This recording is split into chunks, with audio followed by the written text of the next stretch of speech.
release the names.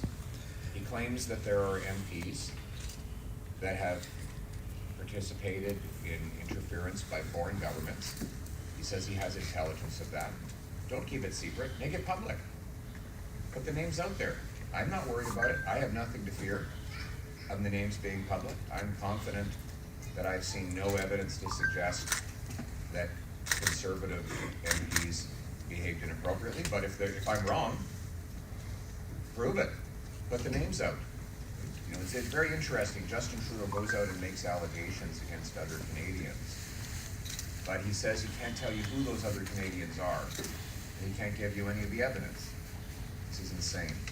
Release the names now. I have nothing to fear, and nor should he, unless, that is, he and the Liberal Party are as compromised as I suspect they are.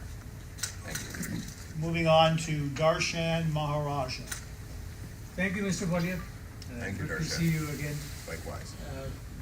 My question is about the additional capital gains tax, which we learned recently that it is already being collected by CRA. Now, from a layman's point of view, I think this is illegal. But my question is a little bit broader than that. How do you prevent public service from overstepping its authority and in fact encroaching on the authority of the parliament? Thank you. Well, good question. First of all, the capital gains tax increase will make Canada one of the most highly taxed jurisdictions for investment in all of the developed world. So it's very simple. Capital goes where capital grows. And it can't grow when you've got the highest taxes on investment anywhere. And it's going to kill 400,000 jobs, this tax increase, according to C.D. Howe. That's why I will reverse the tax increase. Your question was about how CRA is enforcing it, even though it never passed Parliament.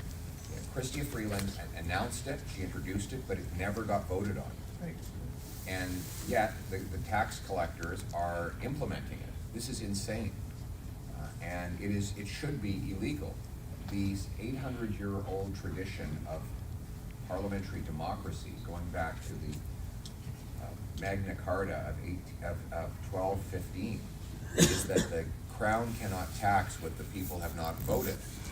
It's very simple. No taxation without representation. That was the reason for the American Revolution. The Tea Party in Boston was that the Englishmen who were living in America didn't want to pay a tax that they had not voted for. So that, this is hundreds of years of tradition they're violating by imposing a tax that no one has voted on. It's totally illegal, and it's not the first time. When COVID started, Chrystia Freeland and Justin Trudeau tried to pass a law allowing them to have unfettered ability to raise any tax to any level at any time for any reason without a vote in Parliament, which tells you exactly what their agenda is.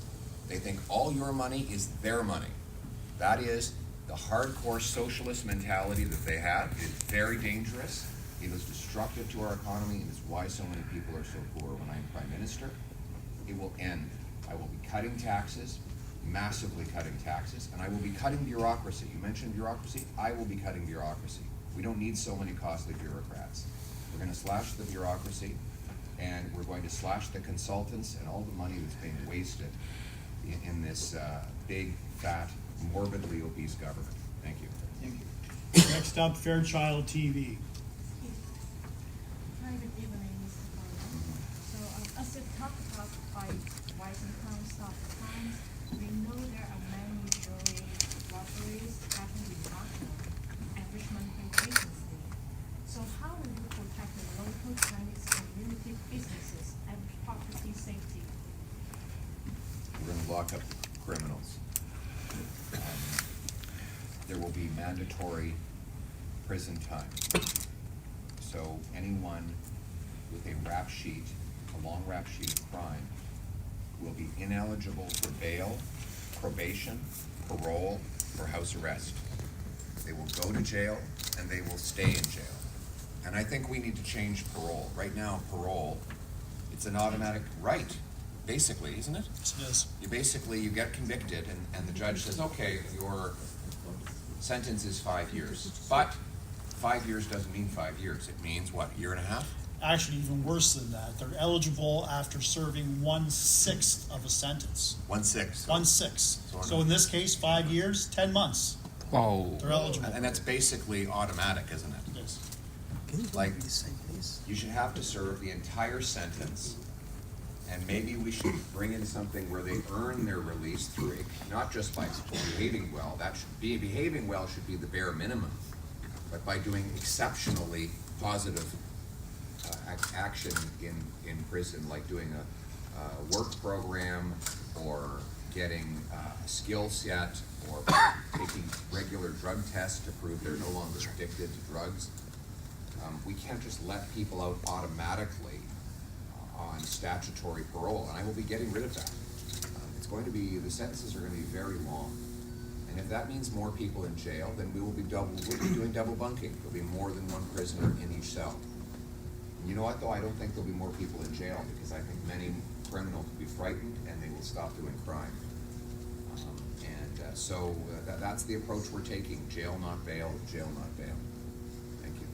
Thank you. Moving next to Latinos Magazine. Hi, Mr. Poilievre. Luis Ibarra, Latinos Magazine. Building a strong and diverse team is essential for leadership, especially here in Canada. Have you considered what qualities and perspectives you will prioritize in your team? How will you ensure your team represents the diversity in Canada? Well, my recruitment is going to be based on the merit principle. People who are the most qualified are the ones who get the jobs. And they're going to have to win nominations by selling the most memberships in their neighborhoods. So we don't appoint candidates to run for us. We let the local party membership choose the best local candidate. So I basically say we live in a free and open country. You want to be a member of parliament for the Conservatives, go and sell the most memberships and win the nomination. You'll get elected. That's how I want the economy to be. Hard work, talent, brains will drive promotions, demotions, and success. And that's my approach. I think we need a colorblind country where we judge people by the content of their character, not the color of their skin, where everyone from everywhere, anyone from anywhere can do anything, regardless of what their name is, where they come from, where they were born. That's the Canadian promise. Thank you. Thank you. Far West Herald. Hello, Yes. good evening. I'm more interested on the economic vandalism that you have mentioned. Like a lot of times, one would be the capital gains tax hike, the corporate welfare and subsidies, let's say the 9 million edible crickets, Yes. 1 billion green slush fund, Yeah. 50 billion for MasterCard, and then Yeah. of course the carbon tax and environmental regulations. I'm just wondering what happened after or were there any investigations or any closure On on all those? these, well, there's ongoing police investigations. The Green Slush Fund is now under police investigation, isn't it? It is. Do you want to give us an update on that investigation? I wish I could. The RCMP have confirmed a number of investigations with respect to the Green Slush Fund as well as the Arrive scam. Apart from identifying up to at least 6 investigations, they've not provided any details because it's an ongoing case. So, the Green Slush Fund, in that case, the millions and millions of dollars was given. Basically, they appointed government officials to give out all this money, and it was supposed to bring green jobs, green businesses. Well, what happened is the government officials gave money to their own companies. And there were how many conflicts of interest? 160 conflicts of interest or something like that? 186. 186 conflicts of interest in this one program that represented tens of millions of dollars. We've been trying to get the documents, but the government is covering it up.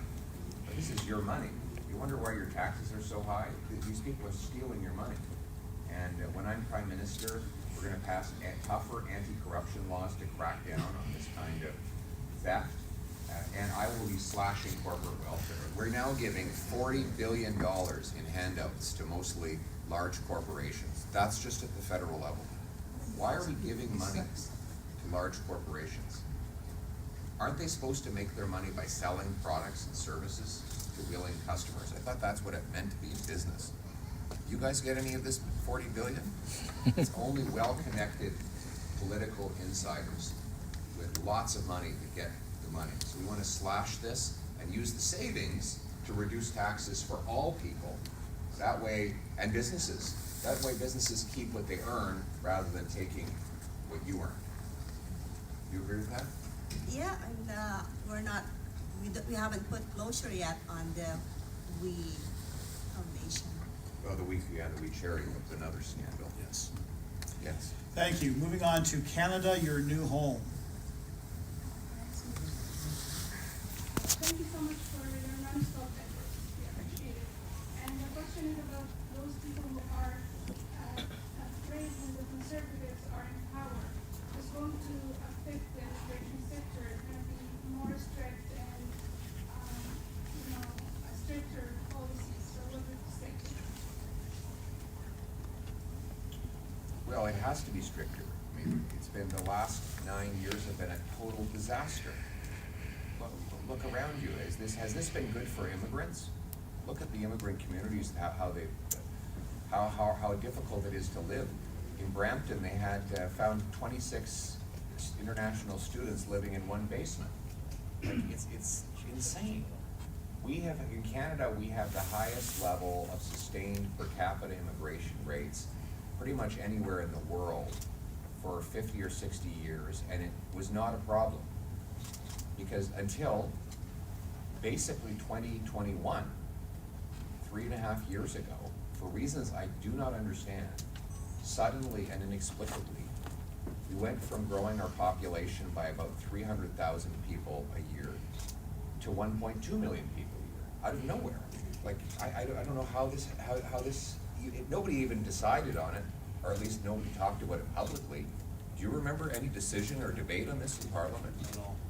And the result is we have a housing shortage, we have food bank shortages, we have now increasingly jobs shortages. We need to take back control of our immigration system and bring in people in numbers that we can absorb into our housing market, job market, and healthcare system. So what I will do is create a formula that will cap the population growth below the growth in the number of homes, jobs, and doctors. That way we'll always guarantee that we have the ability to care for the people who do come here.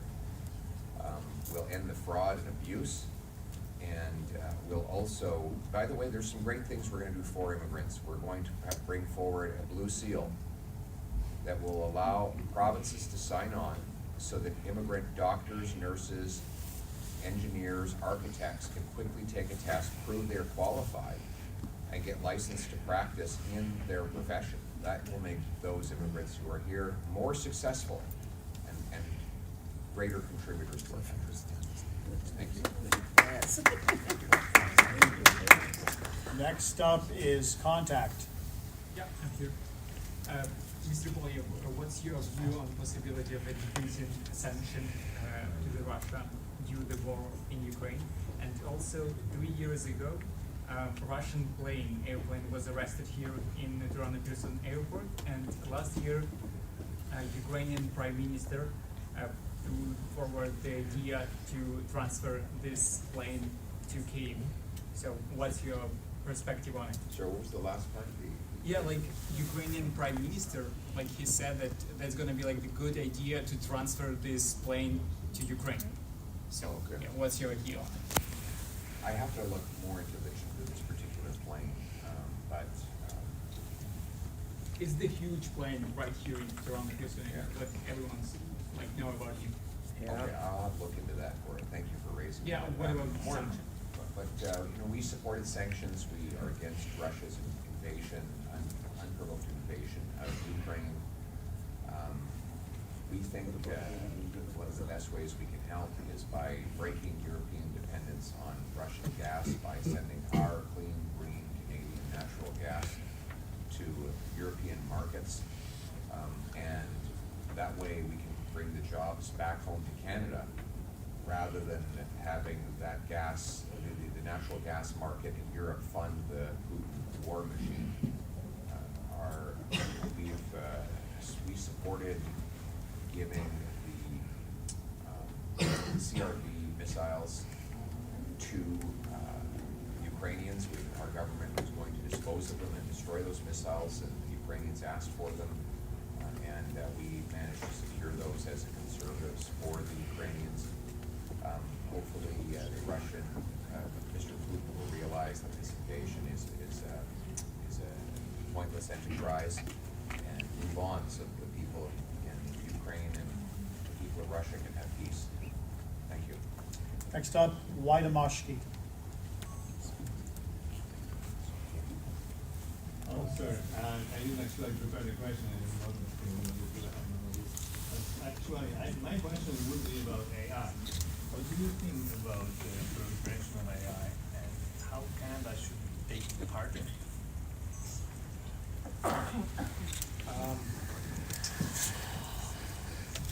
I think it presents enormous potential, but also enormous risks. First of all, AI requires a phenomenal amount of electricity. So when you do when you do a ChatGPT inquiry, you consume about 10 times more electricity than when you do a Google search because of the computational energy that is required in order to process answers to these questions and to run large language models. That is why Meta, Microsoft, Google, and Amazon have all decided they're going to either buy or refurbish nuclear plants. So the point is that we have the ability to produce a phenomenal amount of electricity to host data centers. That would bring hundreds of billions of dollars of investment to our country. We have clean hydroelectricity. We have the biggest supply of uranium for electrical generation anywhere in the world. We have extremely cheap natural gas. In fact, in Alberta, in some cases, it's almost free because it's a byproduct of oil production. And we could use that to host massive data centers that would bring hundreds of billions of dollars to our economy. So we need to rapidly improve the energy, the mining, the factories, the data centers, so that we can bring that production here to Canada. And that's one of the things that I'm going to say to President Trump. We could be a source of energy for the data-driven economy, and you won't have to rely on hostile foreign enemies. And you can't produce, the Americans cannot produce enough electricity to do it because they have already 350 million people